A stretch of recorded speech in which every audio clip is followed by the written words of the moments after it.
السلام علیکم ورحمۃ اللہ۔ میں ہوں متی اللہ صدیقی اور آپ دیکھ رہے ہیں افکار اردو چینل۔ ہم نے انٹرویو کے انداز میں سوال و جواب کا ایک سلسلہ شروع کیا ہے جس میں ہر سوال کا مستند اور جامع جواب دینے کی بھرپور کوشش کی گئی ہے۔ آج کا ہمارا سوال ہے، جدیدیت سے کیا مراد ہے؟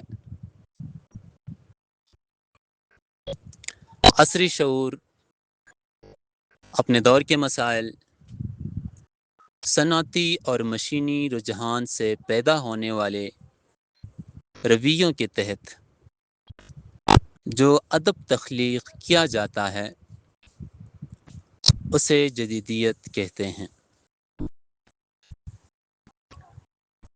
اس حوالے سے ہمارے سامنے دو گروہ آتے ہیں۔ ایک گروہ ڈاکٹر خلیل الرحمن اور ان کے ساتھیوں کا ہے،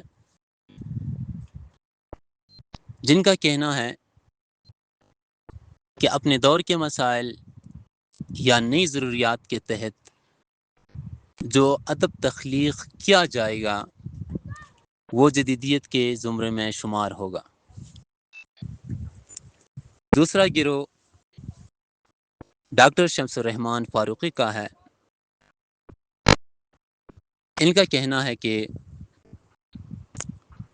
صنعتی اور تہذیبی رجحان سے پیدا ہونے والے رویوں کے تحت، وہ رویے کون کون سے ہیں؟